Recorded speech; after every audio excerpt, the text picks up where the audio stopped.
right. Welcome again to the Pacific Northwest Lunch and Learn, where we are learning about social justice issues and unique bite-sized opportunities. And today we have our very special guest, Lenore, 3 stars. We are excited to have her.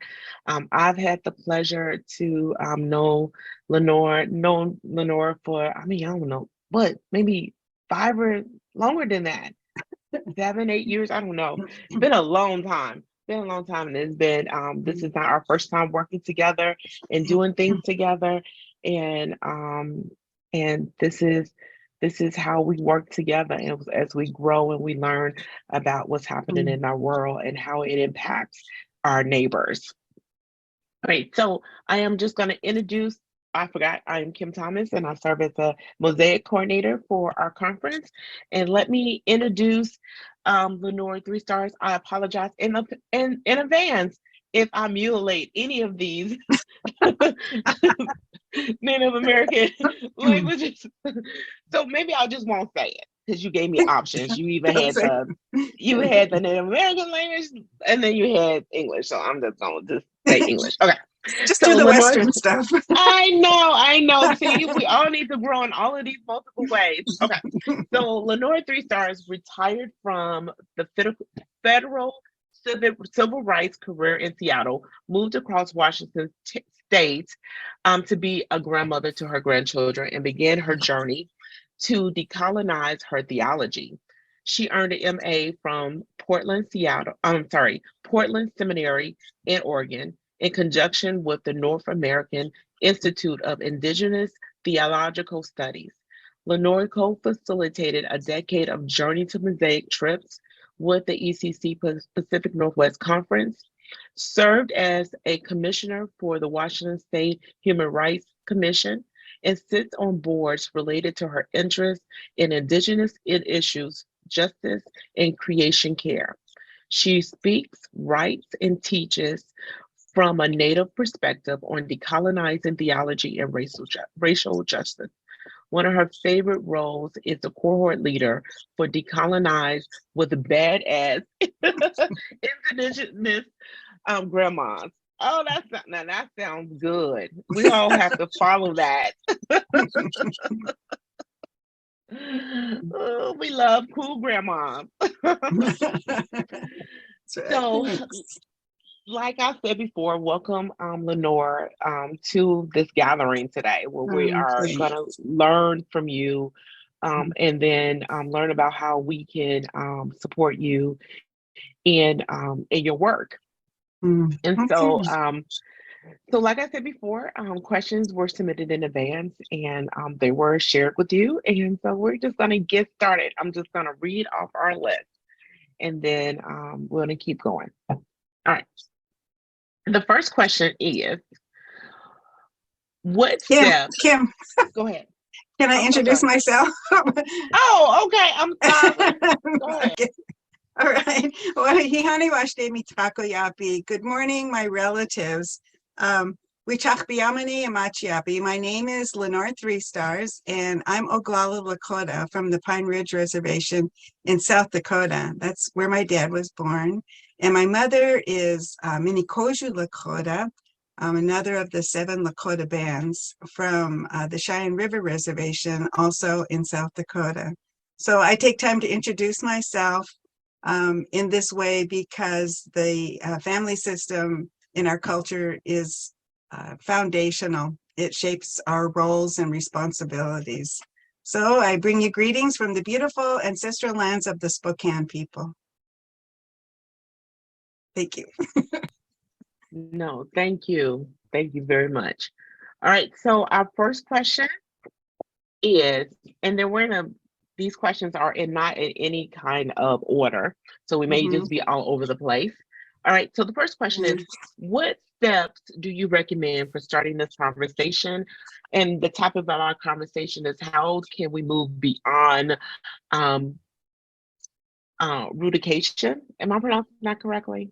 I hope repudiation. So. Repudiation.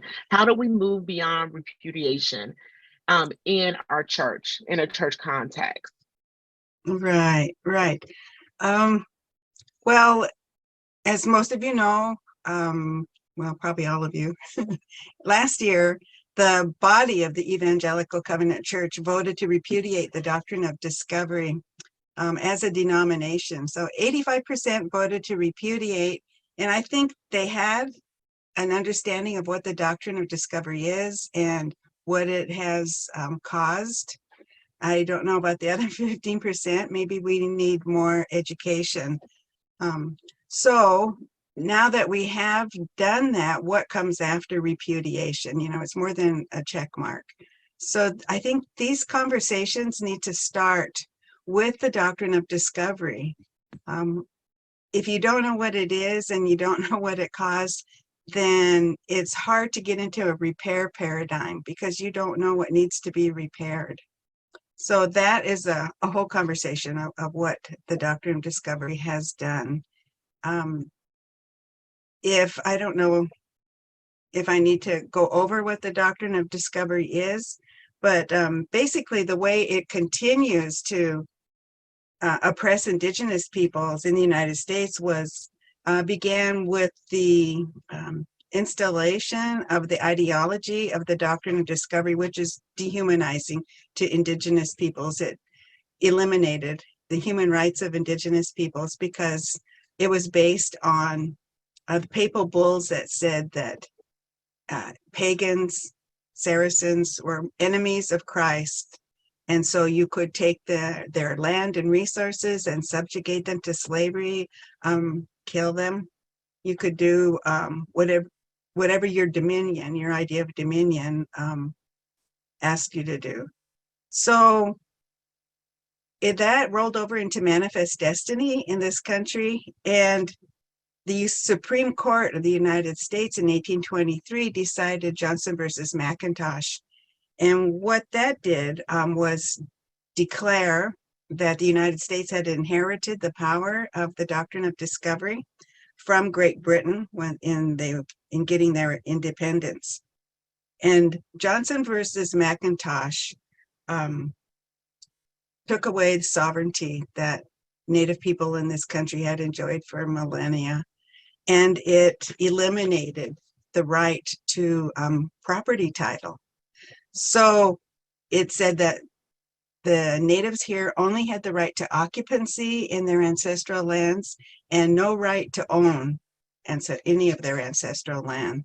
So once you strip away the property title, then ethnic cleansing began, and Andrew Jackson's Indian Removal Act of 1830 began major devastation of Native theology and just the right to live. This land was not empty. At the time of contact, it's estimated that up to 112 indigenous inhabitants were here. So it wasn't empty land. But the ethnic cleansing began to make room open the land for incoming settlers. And this ruling still stands as the cornerstone of federal Indian policy and property law today. So on a reservation where I was born, you couldn't own that land. The government owns it for you in a system called a trust relationship. So you couldn't go to the bank and say, oh, I want to put my land up for collateral on a loan, because you don't own that land. The government owns that land. And many churches and educational institutions benefited from land grants and trusts. So the reservation I was born on has deep pockets of poverty, and there are many reservations like that. There's 315 reservations in the United States, and many of us don't even know where they are. Some are doing well, and some are doing very poorly. So anyway, we would start the conversation with the Doctrine of Discovery. Okay. How best can I, as a people, everyone, demonstrate solidarity with your efforts in your journey? Yeah. Some are very micro reparations. I mean, you could decolonize the English language that you're using. I can't tell you how many times I've heard stuff like, they going off the reservation, or powwows, or using the term squaw, or circle the wagons. I mean, all of these are implicit discrimination against Native people, because just it's been normed. It's normalized to talk that way. But so those little things, just watch the decolonize your language, especially if you are interested in going into speaking with Native communities.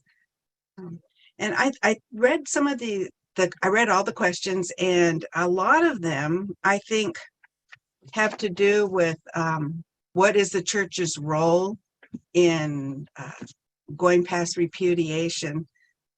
There's one about how would you like teens to understand this? There is a in Yakima, and I think one question referenced Yakima, there is a different paradigm of student missions. It's called SLAM, and it's students learning about missions, where the group would go in, and instead of like being the VBS teachers or something like that, they would go in as students, and they would learn the Native culture, the Yakima culture, and they would get introduced to elders who needed some things done, and they would get introduced to the culture and food, and in a really good way. So that is one way to do it. That's SLAM is a ministry of mending wings in Yakima. So that is one way. You could just look up mending wings or SLAM. But basically, the Christian church had a substantial role in colonizing indigenous peoples, according to a Euro-Western template for civilizing and Christianizing natives in this country. And many denominations supported or administered boarding schools that benefited from land grants. So in the same way, I feel that the church should have a substantial role in making things right. And it could begin with, in your context, learning about the original Indian hosts there. Whose ancestral land are you on? And you would want to learn that in ways that would create relationship. Like you couldn't go, like right to them and say, oh, I want to be your friends. I want to be in relationship with you. But attend their events where the public is invited, such as educational presentations and powwows. I know, like this month, Indian Heritage Month, the busiest month for Indians, there are a number of things, even in this town, through the libraries, there are speakers who want to provide education about the history in this area and about the different tribes. And so you could take some accountability for your education and attend those things. Learn the history of your area. What are the multicultural events that are happening, such as, I know in my tribe, and I know around here too, we have annual memorials for historical events, for battles, for massacres that took place, because our oral traditions keep that alive. Those are our relatives, those are our ancestors, those are our family members who died there, so we want to honor that. And so every year that is happening someplace, everywhere, even, I'm sure where you are. So find out what those significant events are and attend some memorials. Healing needs truth-telling and listening. And I think you will find ways in your own context where that's happening. I think those kind of efforts should be contextual, though, because it's not like, one size fits all. And follow the leadership of the indigenous people in your area as they bring these things to the public. They're everywhere. There are justice issues that Native people are facing, and sometimes they do ask for specific help to the public, from the public. Like environmental racism, that is huge and with everlasting consequences. Uranium poisoning in this area, in this reservation, is big, and it's a salmon culture. And so they're constantly, working to restore that that culture. And sometimes they ask the public to make public comments on EPA standards and that kind of thing so that the salmon can come home. In last year, there was a renaming of a main thoroughfare from the name of a Army colonel who had 800 horses slaughtered that belonged to the local native tribes. And they, with public support, they were able to rename that thoroughway to honor a woman warrior, and in a way that continues to honor the strength of women today. So I know that kind of renaming thing is going on everywhere. So find out and support that. Thank you, Lenore. So our next question is, you were talking about environmental rights. So it allows us to segue into land. And Mm-hmm. so one of the questions were about how many of our churches we rent and we purchase these churches Yeah. on land that was taken from our indigenous brothers and sisters.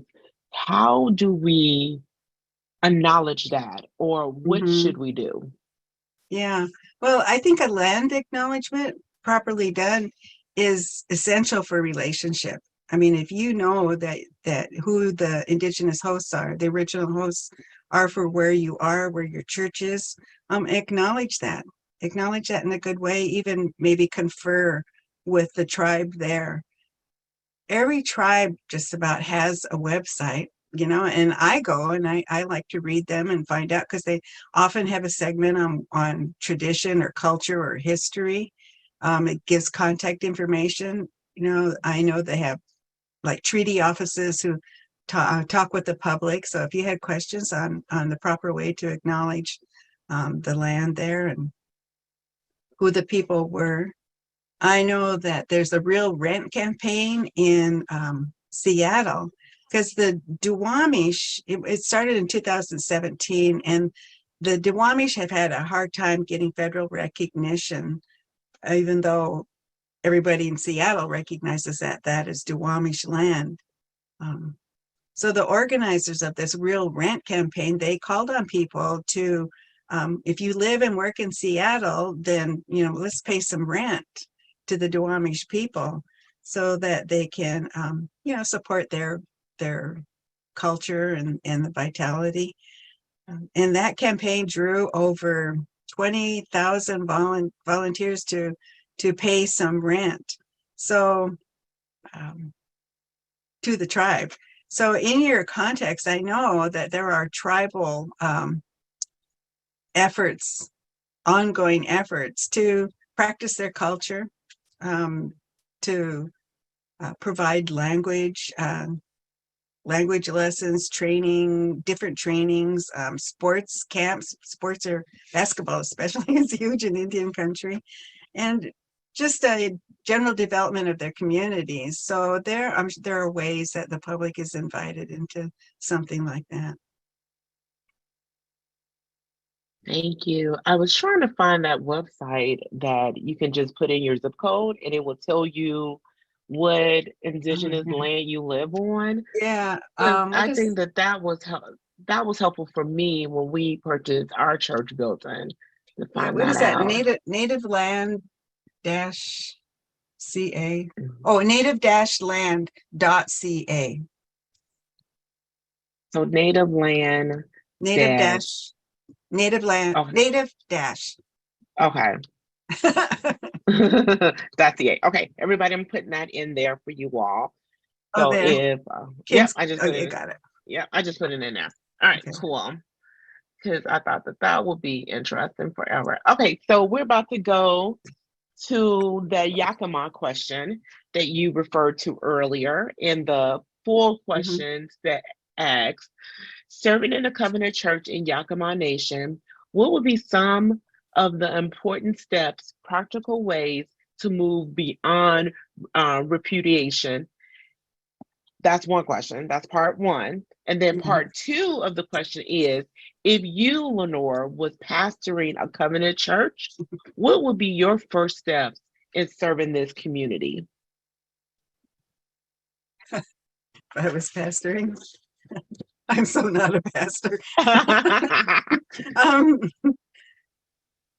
I tried to answer these questions about, what could we do in our church? I try to answer them generally. But it's all based on relationship. Indigenous cultures everywhere, I'm sure, are based on relationship. It's based on a worldview that we are all related. We're related to each other, we're related to created, and we're related to all parts of creation, not just the human parts, all parts of creation. All creation is sacred.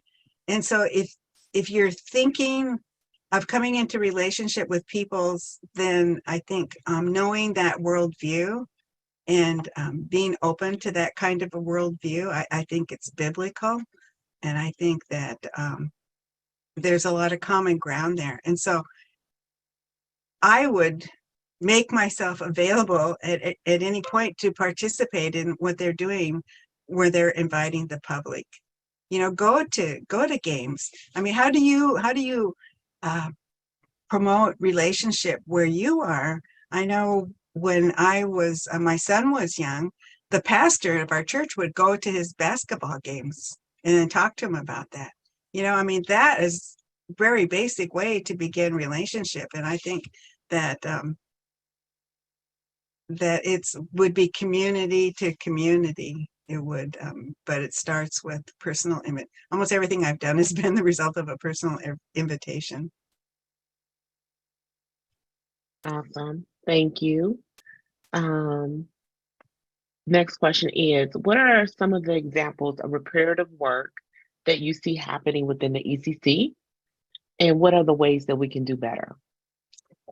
Well, this repudiation, I didn't think that was going to happen in my lifetime, so I'm very grateful for that. I am not a pastor in the covenant, so I am not privy to the conversations that are going on. There could be things that are going on that I don't know about, but I have to say I don't know about any that are taking place. I called up TJ, who is a pastor, and he is part of the Indigenous ministries body that is at the denominational level, and he didn't know of any specific actions that were taking place right now. So I think, yeah, we're ready to move beyond repudiation, but it needs to be, like I say, contextual. What is happening in your conference? What is happening, in the place where your church is located?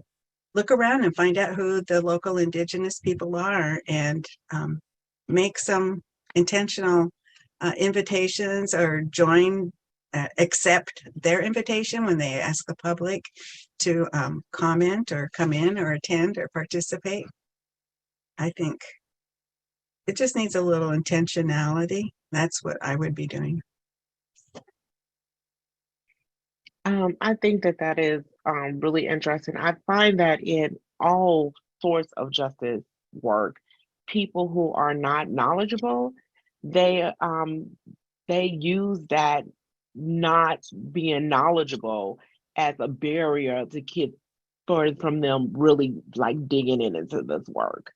And I agree with you when you say that you have to be intentional. You have to be ready to be uncomfortable, be ready to be in spaces that you're not the majority, and be teachable, be willing to learn. And in this work, one of the things that makes most vulnerable vulnerable is being in spaces when they are not the ones with the answers. Mm-hmm. Yeah. And so, yeah, I appreciate that answer, your answer to that question. So, the next question that we have is, oh, well, let's go back to the tween one. What would you like teens in churches to understand about this work? Well, I teach my grandkids about the Doctrine of Discovery, so I think teens should know that. They should know the history, because I never learned in school how I came to be born on a reservation, and I don't think teens know know about the doctrine of discovery, because this is foundational. How can you understand, anything past that if you don't know why it's like that? Um, so Mhm. learning, why do we have reservations? Because I'm sure there's a reservation in your backyard somewhere.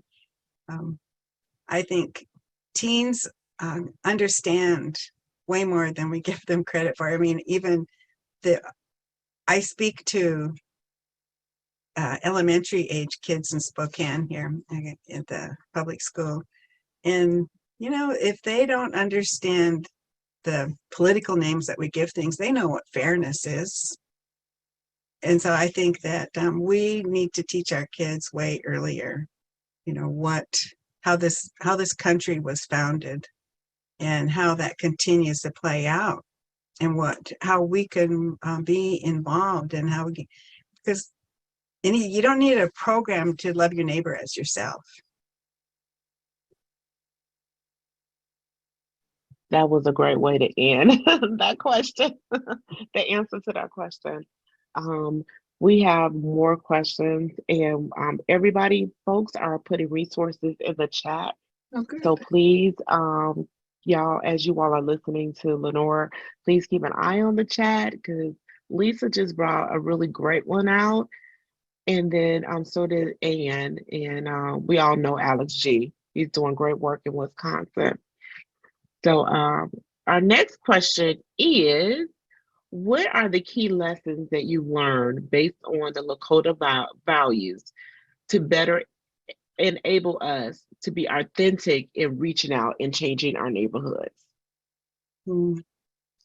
Well, I I've really enjoyed co-learning with so many people in this kind of work. And Soong-Chan Rah called the Doctrine of Discovery a diseased theological imagination that enacted a narrative of white supremacy on indigenous people. And he suggests that human experience, particularly our theology, shapes our how we relate to this world, shapes our worldview and how we think the world should be. And so in my thinking, which is, a Lakota relational worldview, this theological imagination rests on Mitakuye Oyasin, which is our way of thinking that we are all connected, we're interdependent. Mankind is part of creation, not above it to dominate it. When we're related to each other, which is scriptural. I mean, Spirit brought about our adoption as children of God, and we're related to all parts of creation. I mean, creation is waiting right alongside mankind for redemption, for complete healing, which is the way I think of salvation and redemption. And so my way of thinking, my understanding of Jesus as creator is that Jesus died for all creation, that all creation might have that healing, that salvation. So indigenous thinking like this, I think it can offer a balanced, healing worldview that creates something a little bigger, that lets us look through creator's lens of interconnected relationships, like the garden. In the beginning and the garden, in the end, there is going to be that same shalom, but it's all part of a circle, and we just need to create those bigger inclusive circles that express who Jesus is. So for me, living in this world is not about the linear orthodoxy of waiting for restoration at the end, but it's about the continuous orthopraxy of being a good relative, of loving your neighbor as yourself, and for us making decisions with the next 7 generations in mind. Thank you so much. Mhm. Our next question is, what is the most important thing for a white person to know when they walk into this work? Okay. Well, first, distinguish it from yourself as an individual. We're not really talking about white people. We're talking about whiteness. And so this whiteness, this disease theology um, that has inflicted a narrative of white supremacy on indigenous people, don't see it as an individual thing. See it as this privilege is systemic. So we are trying to do a work that would remove the systemic racism that's in place. And it doesn't work if you see yourself as an individual, because you go, oh, well, she's a good person, he's a good person, so there's no racism here. Well, that's not true. The structures are already there, and they've been there since colonization, just building up. And those are the things that we want to address. So I think, you don't, otherwise you start taking things, personally, and we get defensive. Well, really what we want to do is just bring it out. We want to listen, we want to see the truth, and we want to deal with that. There are a number of ways that we can see what the Doctrine of Discovery has done. I mentioned the reservations, that I was born on a reservation because of the Doctrine of Discovery, because of the treaties that were made with the tribes, treaties in English to people that didn't speak English, that imposed, like life or death kind of terms of agreement that would take away the way that they lived and survived and thrived. And so in exchange for millions of acres of land and resources and peace, the government was going to give us these reservations. And it has not turned out to be that any treaty was completely honored. So when you hear about Indians getting free services, you don't think about them as free services, think about them as fully prepaid. That's a different way to think about it. And once we can start understanding that, then I think we're ready to get into some better conversations.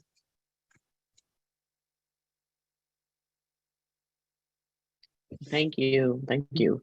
Our next question is, what are some thoughts on how to introduce this topic to churches that are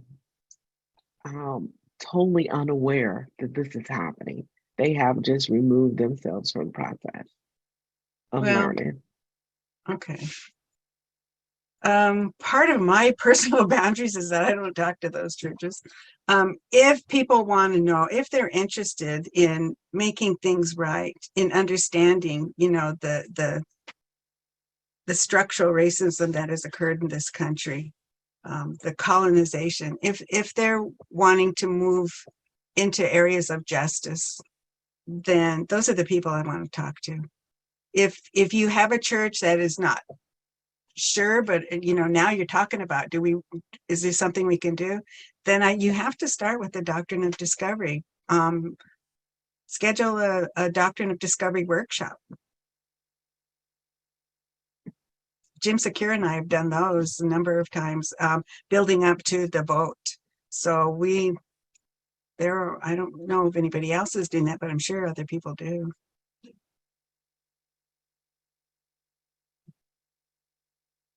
Thank you. And this is our last questions, and then we're going to open it up for any comments from.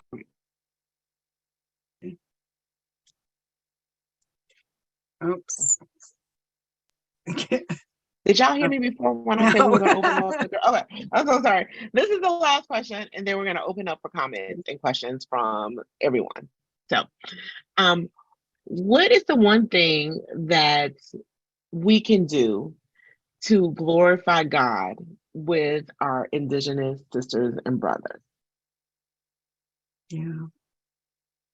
Well, I think that for the one thing that is consistent with me is, for me as a Lakota woman, I need to be a good relative. That's my theological bright line. Everything that I'm learning if it's good for me, it should be good for my family and my community and help me be a good relative. And I think that is so love your neighbor as yourself. And I think it pleases Creator to know that that's what we're trying to do. So there are so many areas that need repair, so many areas that have been devastated. We're going to hear a lot about the native boarding schools in this country, because now we're trying to find the unmarked graves of the children who died there. That is something we could all get behind right now. A bill has been introduced in the Senate and the House, and that's HR 5444. And that bill would bring forth a Truth and Healing Commission so that we can hear and we can hear the truth, and we can be advised on what we can do next. So I think that a good reference for that is the National Native American Boarding School Healing Coalition. That is online, that you can go and look at everything that they're doing for that. But what they've asked us to do is to call our congressmen to support these bills in the House and the Senate. And HR 5444 is the one that I've been supporting. So that, we're going to hear more about that from our new Secretary of the Interior, who is an Indigenous woman. Languages are such an important part of our Native identity. And I know how I struggled to learn my native language, which was taken away because of colonization. And so I know that there are, in this town, their universities have land acknowledgements, but that's one thing. That's like voting to repudiate. It's an action, but there's much more. I mean, that we could support language schools. I think that is something that churches could open up for a language school taught by Indigenous language speakers. So I could go on and on, but I think that we get the idea. Thank you so much, Lenore, for answering our the questions that the audience brought in the beginning. But I know that there are people who still have they came up with more questions. Okay. And so we are going to open it up for people. And if you have any questions or comments, words of encouragement for Nora and the work that she's doing, please, you can say something now. Thank you for all coming here today. This is amazing.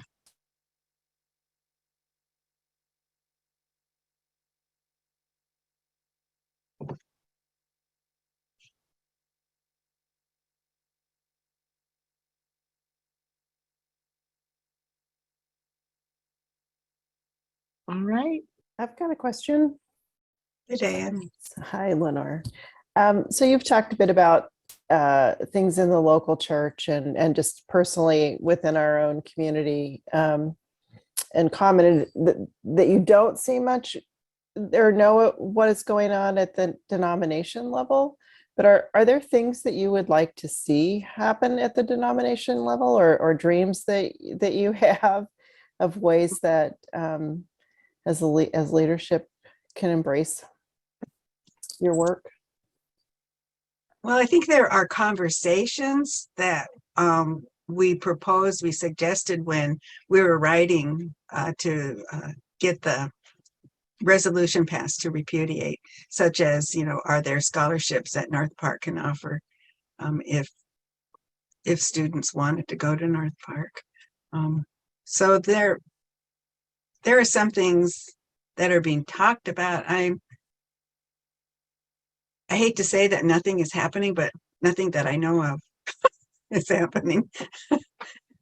I would like to see a language program. That would be dear to my heart that if a higher educational institution is offering a land acknowledgement, that's great. Could you also foster a language program that Indigenous people could offer their community?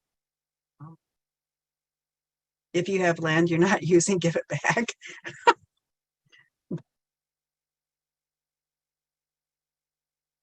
Thank you for that. Mhm.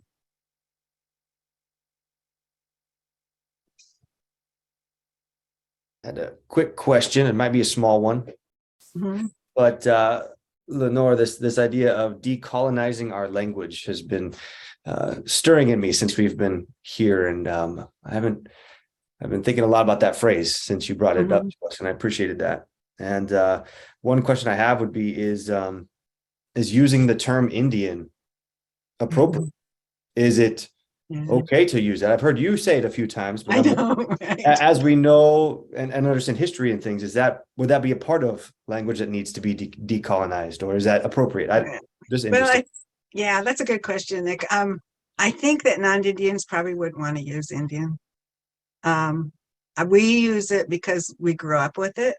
And so the way I use it and think of it, my dad and grandma are talking Indian on the phone for hours, or we're eating Indian soup today. To us, it's like, doesn't mean anything bad.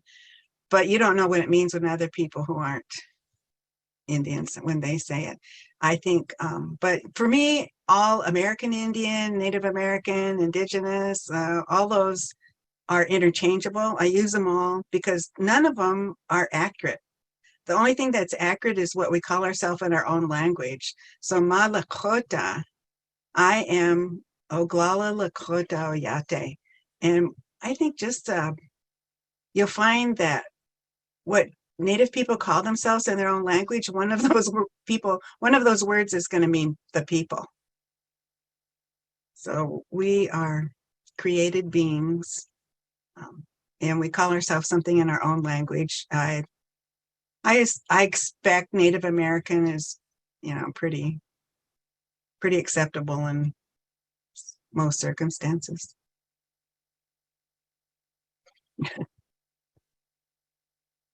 Hi, Darren. Hey, Lenore, I just wanted to say the piece of Lenore spoke to our church, and it was something that was so good. And, we have a church with people who were across the spectrum on how do you even talk about repudiating the doctrine of discovery, and what is that? And most of us just not even having understanding or awareness. And so both Jim and Lenore spoke and just did a fantastic job. So I just want to plug that as one of the churches that they were kind enough to give up their time to speak to us. So thank you for that again, Lenore. And then when we had our kind of national ministerium conversation, again, I think it was Jim and Lenore and Randy Woodley were on it. And that was the first time I had ever heard Randy Woodley speak. And I was just amazed with kind of a 2-minute kind of history of the world that he put together, and so I started to find out, like what books had he written. And so I want to plug some of these, like Shalom and the Community of Creation is just a fantastic book that uses a lot of the same language that Lenore is using. And Lenore, did you study with Randy? Yes, yeah, he was my advising professor in seminary, and so I had him quite a bit. I thought there was a connection between the two of you. Circlewood just put out this Becoming Rooted. Yeah. It's like a daily devotional. And so I think I had seen someone put in the comments of like, a lot of people in my church don't want to begin to look at this. And so I think this is a good kind of way of a group on a daily basis and bite-sized chunks being able to grapple with whatever that is. It's very devotional in nature, and it's just centered on how do we connect with the earth and be one, with the earth, or respect it, love it, take care of it. And then this is a new one that has come out, and I haven't read it, but I can't wait to read it. So just more resources that have proven valuable. Yeah, thanks, Darren. And I have to say that we went to Darren's church because he invited us. Darren, what's the name of your church? It's called Alive Covenant Church. Yeah, And where is it located? it's on the Kitsap Peninsula, Okay.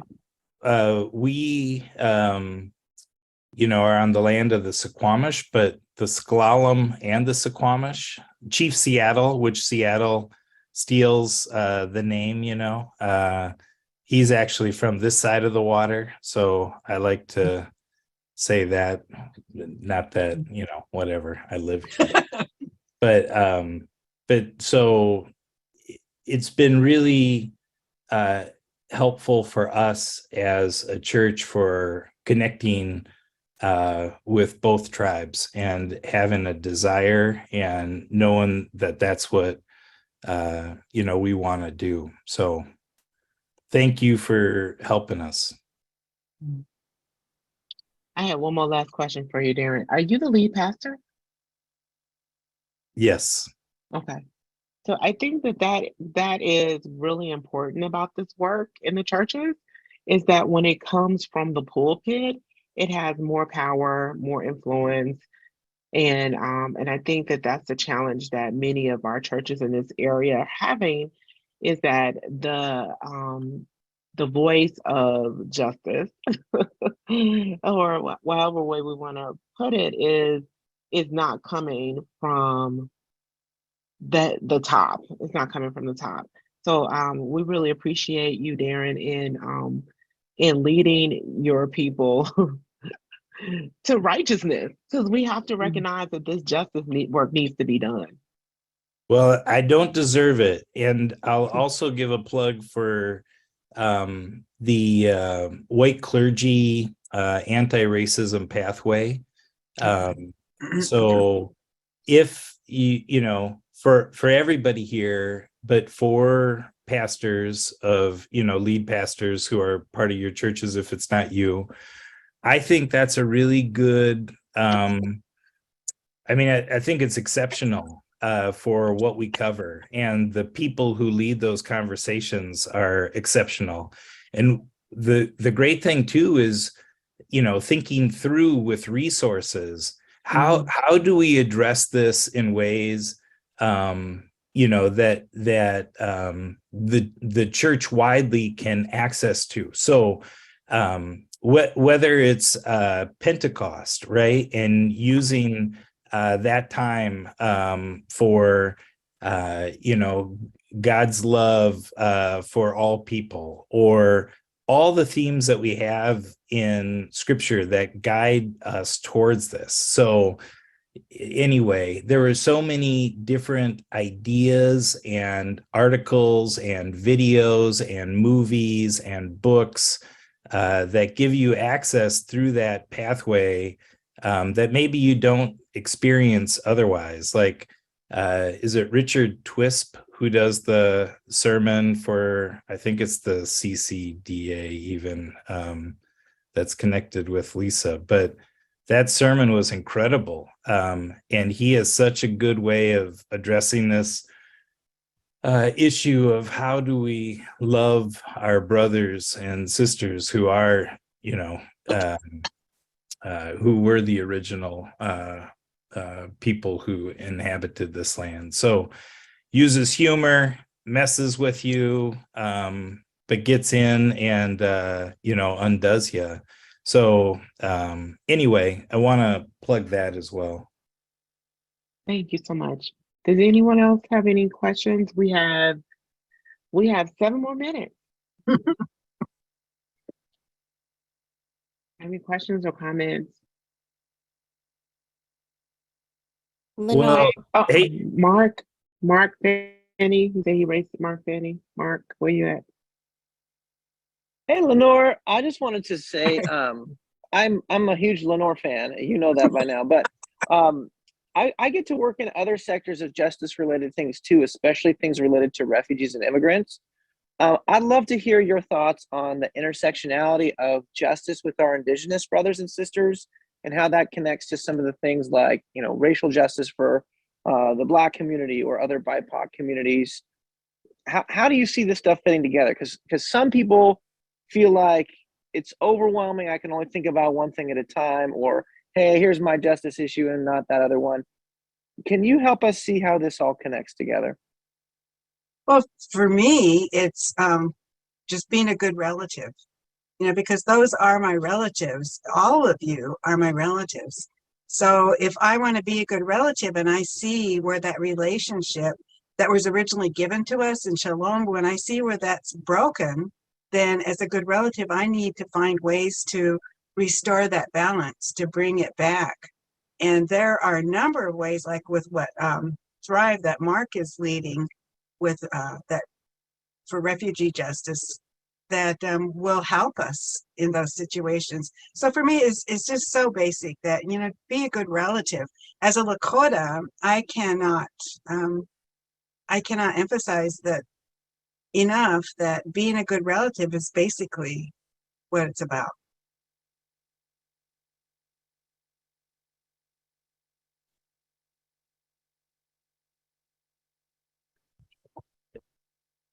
Go ahead, Ruby. Sorry, I didn't raise my hand before. Maybe. Lenore, I just want to say thank you for holding this space for us. I know it can be exhausting to have these conversations. And so I thank you for your time and your space and speaking into us. I do think, just kind of speaking from a ministerial role, that we can do better as pastors, and thinking about decolonizing our language through looking at what our curriculum uses, like when we think about our kids or youth curriculums, or even thinking about names for camps. I think those are some like everyday practical things that I see even in our denomination that we could do better at. But like I've taken like copious notes today, and so I plan to put a lot of this stuff up on our ministerium webpage, just to resource the church.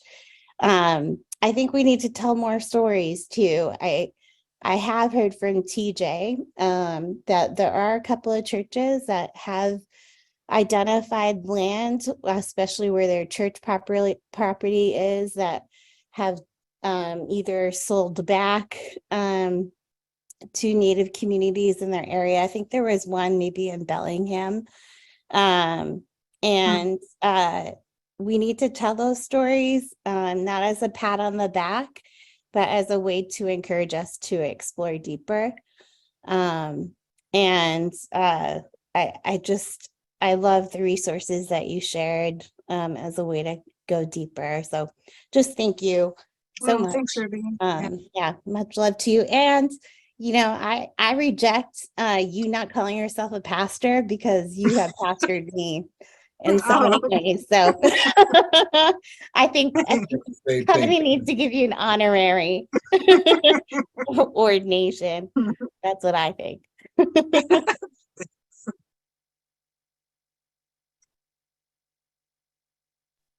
All right, you all. Go ahead. Did someone No, else? I was just going to say, something? this decolonizing is every day. I was just in the car the other day with my granddaughter, who's 12, and we were talking about, what they're learning in school and movies, and it's like, okay, Pocahontas comes up, this month especially. And I'm saying, did you know that Pocahontas was your age when that whole story came out about how she threw herself down to save, John Smith, and then they got, she had went off in marriage and all this. And I said, she was your age. She was a victim of human trafficking. She was taken away from her community, and her father tried to get her back, and she died in a country in England, away from her people. And so just, the self-education, just a little conversation that might take 2 or 3 minutes. I mean, it's constant. So I really am thankful that you guys are all interested in doing this. All right, you all. We got 1 minute left. Who has a comment? I don't want to turn any comments away because we have to keep encouraging Lenora. Ruby is right. This is hard work. It's exhausting work. Educating folks. Educating you white people. But we love y'all. Whiteness. Whiteness, yes. So we wanted to make sure anybody have any comments before we leave? Go ahead, team. Thank you for coming. Appreciate Yeah, it. thank you. Thank you very much. It's good. Thanks, Kim. Thank you all, everybody.